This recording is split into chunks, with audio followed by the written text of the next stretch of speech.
You're standing in your hallway at 2 a.m., fumbling for a light switch while trying not to wake the entire house. A week later, you've installed your first Philips Hue smart bulb, and now you tap your phone once, or better yet, set up an automation so the lights gradually brighten as you approach. I'm Chen, and I've been installing and testing smart home systems for years. The Philips Hue ecosystem has dominated the smart lighting market since 2012, and for good reason. These Zigbee-based bulbs deliver consistent performance, deep ecosystem integration, and automation capabilities that actually work. Here's the verdict. If you want plug-and-play smart lighting that reliably responds within 200 to 300 milliseconds and integrates with every major platform, Philips Hue smart bulbs remain the gold standard in 2026. But you'll need to understand exactly which hub requirements, protocol limitations, and bulb types match your setup before buying. You're listening to the Smart Home Setup podcast. Quick thing before we get rolling. Everything you're about to hear, the research, the data, the script, all of it is written and verified by real people on our team. The voice you're hearing right now, that's AI generated. We're upfront about that because transparency matters. And honestly, it lets us get these episodes to you faster and more consistently without sacrificing the quality of the information. All right, with that out of the way, if you've been listening for a while, thank you. Really, your time is valuable, and I don't take it for granted. And if this is your first episode, welcome. You're in good hands. We release new episodes every Monday, Wednesday, and Friday, covering smart home protocols, device reviews, automation strategies, all of it. Today, we're talking Philips Hue smart bulbs, what you need to know before you buy, which models actually make sense, and how to avoid the most common mistakes people make when getting started with smart lighting. Now, let's talk about what you actually need to look for in Philips Hue smart bulbs. First up, protocol and hub requirements. Every Philips Hue smart bulb communicates via Zigbee 3.0, which means you'll need a compatible hub to control them.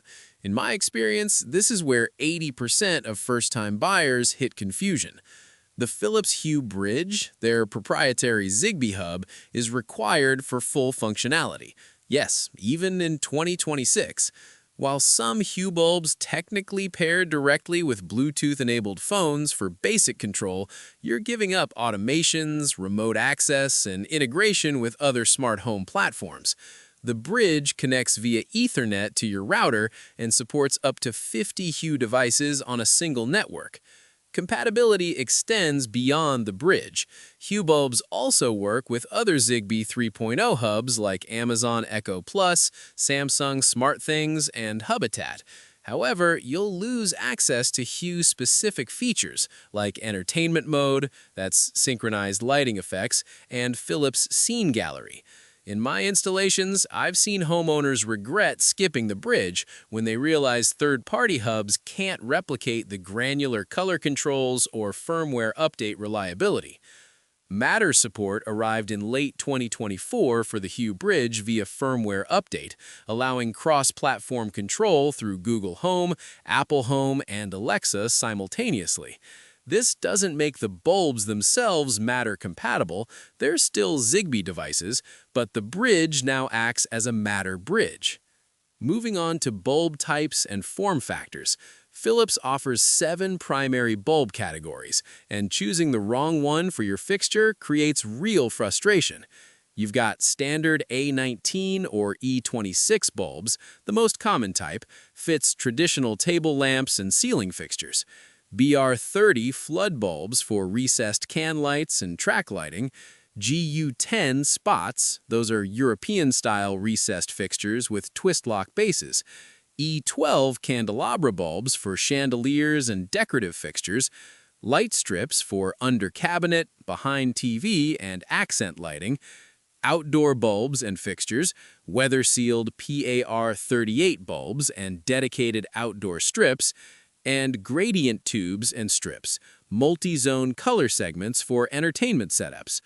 Color capability matters more than marketing suggests. White and color ambiance bulbs offer 16 million colors plus tunable white from 2000 to 6500 K, while white ambiance bulbs only adjust color temperature. I've installed both extensively, and here's the honest take. Most homeowners set their colored bulbs to warm white within a month and rarely use the RGB features.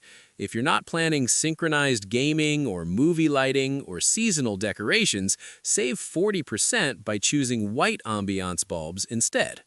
Brightness outputs from 400 lumens, that's soft accent lighting, to 1600 lumens for bright task lighting. In my experience, 800 lumen bulbs work for most bedroom and living room applications, while kitchens and bathrooms benefit from 1100 lumens or more. The common mistake? Buying underpowered bulbs for large rooms because they look bright in the showroom's small display area. Now let's get into response time, latency, and reliability expectations. Zigbee networks deliver 200 to 300 millisecond typical latency from trigger to bulb response, assuming a healthy mesh network.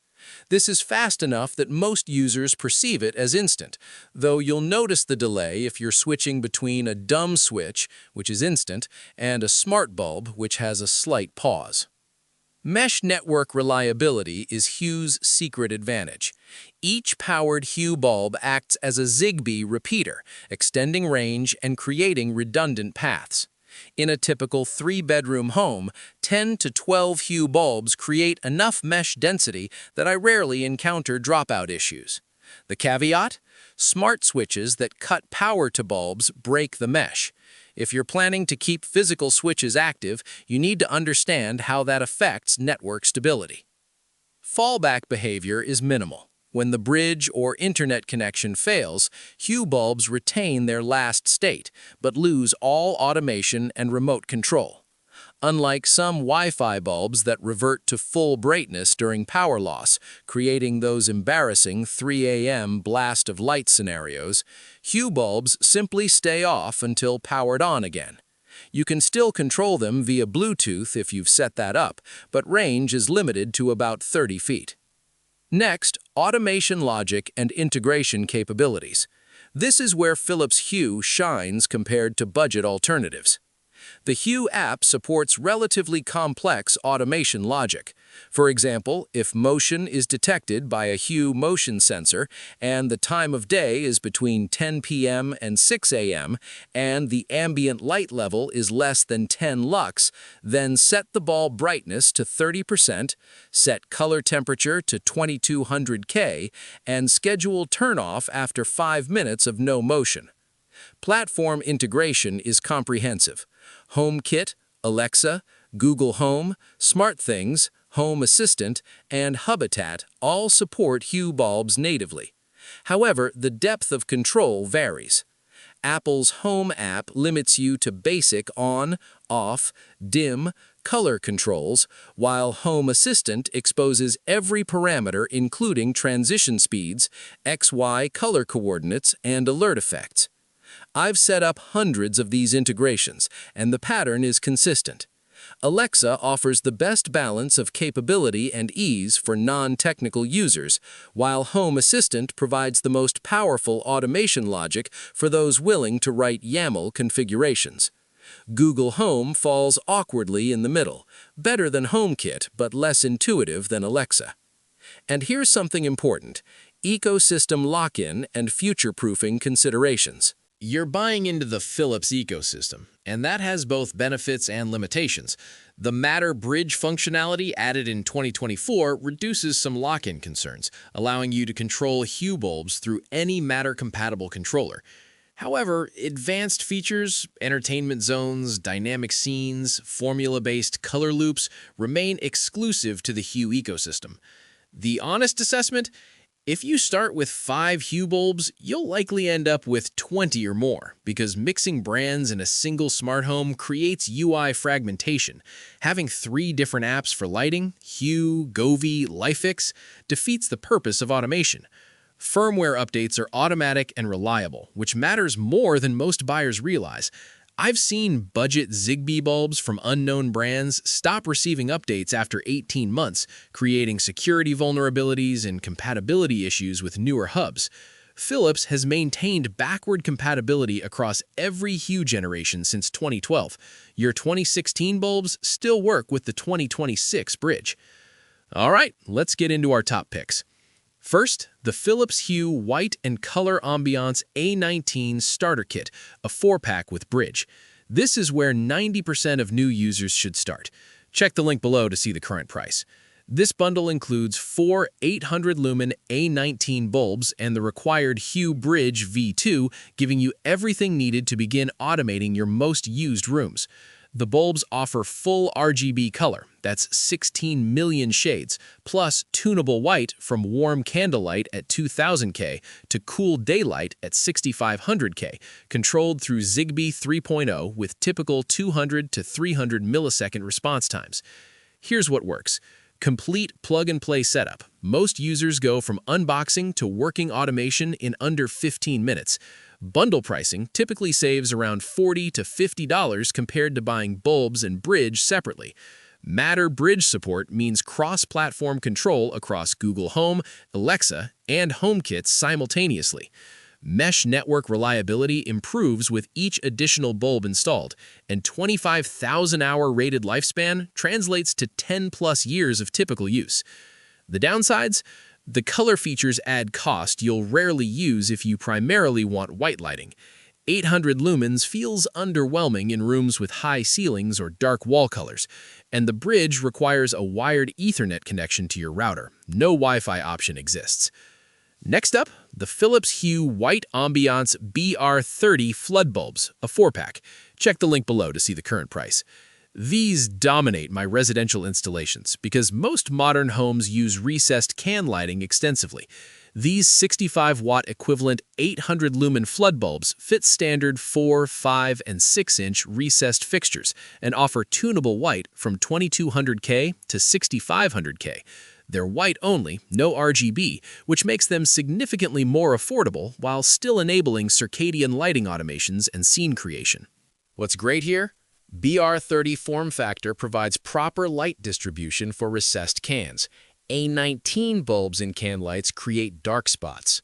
White ambience pricing makes whole home lighting more financially realistic.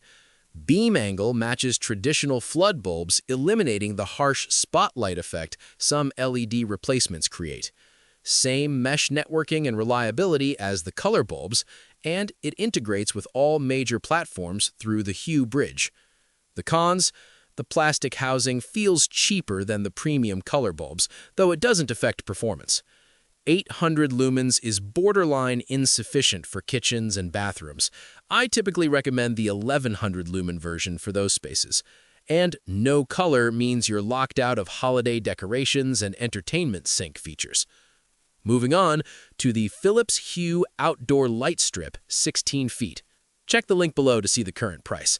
This solved a persistent problem in my installations: reliable, weatherproof accent lighting that actually survives Pacific Northwest winters. This IP67 rated strip, sealed against dust and submersion up to 1 meter, delivers full RGB plus white color in a ruggedized housing designed for decks, patios, and landscape features. The 16-foot base kit is expandable to 32 feet with extension cables, and it connects to the Hue Bridge just like indoor bulbs. Pros? Genuinely waterproof. I've had strips running continuously through 2+ winter seasons without failure. Bright enough for safety lighting at full white, 1400 lumens across the strip, while offering subtle color wash effects when dimmed. Includes mounting clips, adhesive backing, and a low-voltage power supply. The silicone coating remains flexible in freezing temperatures, unlike cheaper strips that become brittle and crack. And Entertainment Sync works outdoors, creating immersive lighting for outdoor movie nights. The downsides? The mounting system is frustratingly inconsistent. Adhesive fails on textured surfaces, and the clips require careful spacing to prevent sagging. Power supply must be installed within 6 feet of an outdoor outlet, limiting placement options. And at around $100 to $120 per 16-foot kit, covering large spaces gets expensive quickly. Next, Philips Hue White A19 bulbs, a 4-pack. Check the link below to see the current price. These are what I recommend when clients want Hue's reliability without the premium features. These fixed-temperature 2700K warm white bulbs offer only on-off dim control.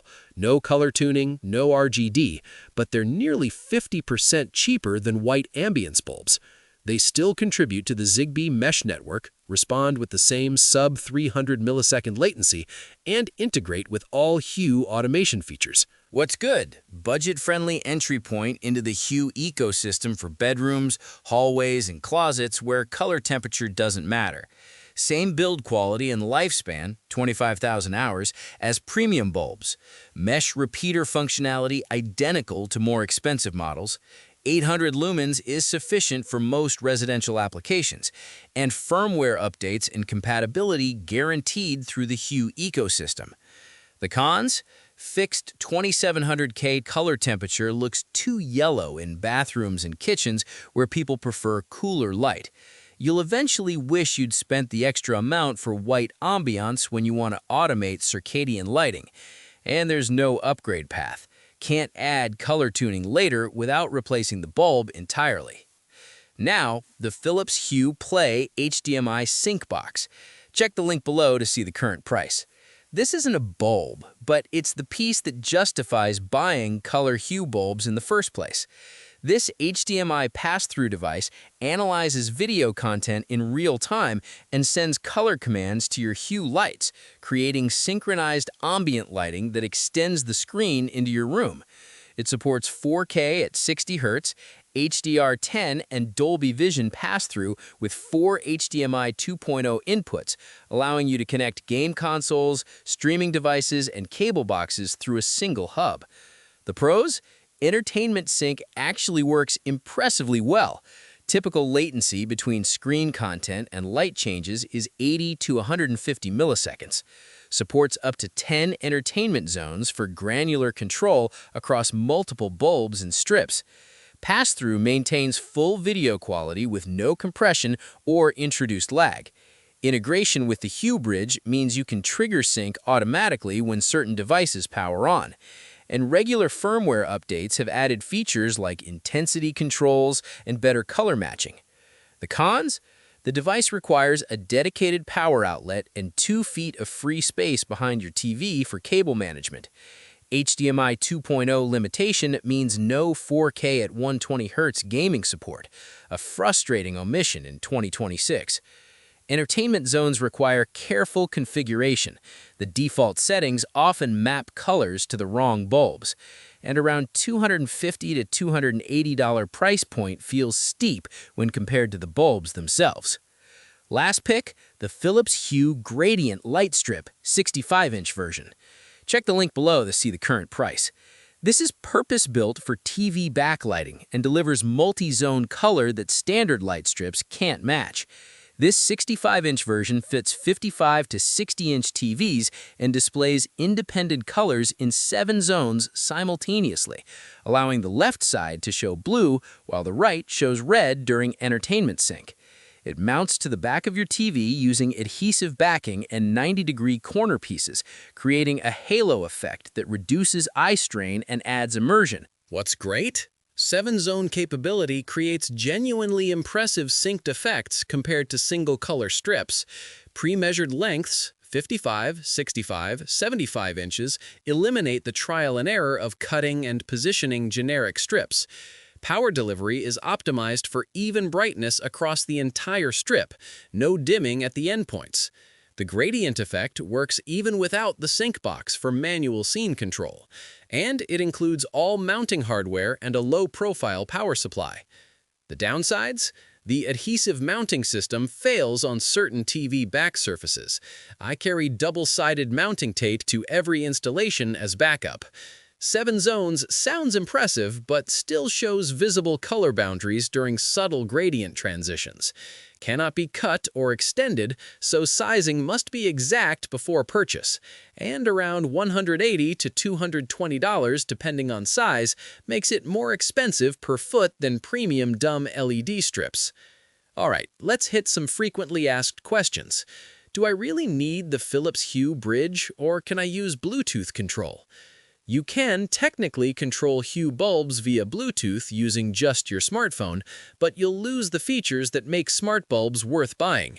Bluetooth control limits you to about 10 bulbs maximum, offers no remote access when you're away from home, provides no automations beyond basic scheduling, and doesn't integrate with voice assistants or other smart home platforms. In my experience, homeowners who start with Bluetooth-only control inevitably buy the Bridge within a month when they realize they can't set up motion-triggered lighting or control bulbs through Alexa. The Bridge costs around $50 to $60 and supports up to 50 devices with full automation capabilities. It's not optional if you want an actual smart home rather than app-controlled bulbs. Can Philips Hue bulbs work with other Zigbee devices on the same network? Yes, but with significant limitations. Philips Hue bulbs use Zigbee 3.0 and will technically join non-Hue Zigbee networks like those created by SmartThings, Habitat, or Home Assistant with a Zigbee coordinator. However, Hue bulbs use a specific Zigbee profile, Zigbee LightLink, that doesn't always play nicely with other Zigbee devices using the Home Automation profile.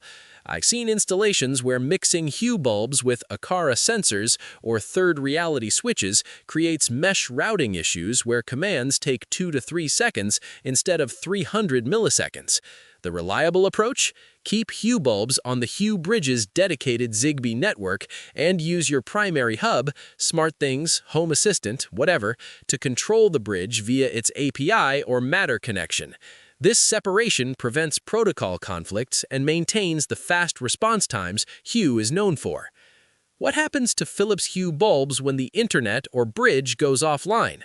Hue bulbs retain their last state but lose all automation and remote control when the Bridge or internet connection fails. If a bulb was on at 60% brightness when connectivity dropped, it stays at 60% until you manually change it using the physical light switch, which requires a power cycle, or until connectivity restores. Unlike some Wi-Fi bulbs that default to full brightness during outages, Hue bulbs don't change state on their own. If you've set up Bluetooth control as a backup, you can still manually control bulbs within 30 feet of your phone, but all scheduled automations, motion triggers, and integration with other smart home devices stop working. This is why I always recommend keeping a few key lights on traditional switches. Bedside lamps, bathroom lights, and emergency path lighting shouldn't rely solely on smart automation. How many Philips Hue bulbs can I control with one Bridge, and what affects mesh range? The Hue Bridge supports up to 50 Hue devices, bulbs, strips, sensors, switches combined on a single Zigbee network. In practice, I rarely see homeowners exceed 40 devices before performance starts feeling sluggish during group commands. Range depends entirely on mesh density. Each powered Hue bulb acts as a Zigbee repeater, extending the network. In a typical single-story home, 10 to 12 bulbs create enough coverage that I never encountered dead zones. Multi-story homes or properties with detached structures need strategic bulb placement to maintain the mesh. Putting bulbs in central hallways and stairways creates backbone paths for signals to travel. Metal objects, concrete walls, and large appliances block Zigbee signals. That's 2.4 gigahertz, same as Wi-Fi. So avoid putting your Bridge inside a metal cabinet or positioning bulbs behind refrigerators. If you're hitting the 50-device limit, you'll need a second Bridge, which operates its own independent Zigbee network but can be controlled through the same Hue app interface. Are Philips Hue bulbs worth the premium price compared to budget Zigbee alternatives? It depends on whether you value reliability and ecosystem integration over initial cost savings. Budget Zigbee bulbs from brands like Sengled, Sylvania, and generic Amazon offerings cost around 40 to 60% less than Hue bulbs, and many work reasonably well for basic on-off dim control. However, I've encountered consistent issues with these alternatives during installations. Firmware updates stop after 12 to 18 months, creating security vulnerabilities and compatibility issues with newer hubs. Color accuracy is poor, especially in the blue and cyan range. Mesh repeating is unreliable or absent entirely, and integration with advanced features like entertainment sync doesn't exist.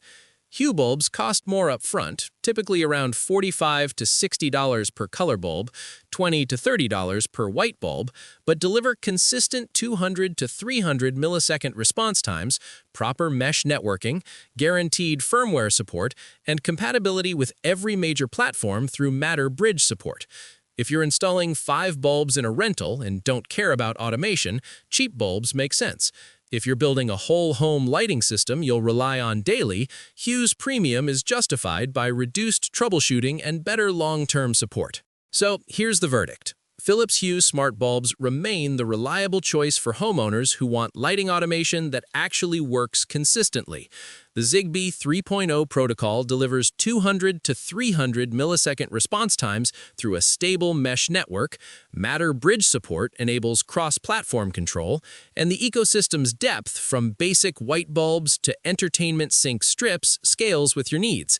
Yes, you'll pay 40 to 60% more than budget alternatives, but you're buying a decade of firmware support, genuine cross-ecosystem compatibility, and the kind of mesh reliability that doesn't require troubleshooting on weekend mornings.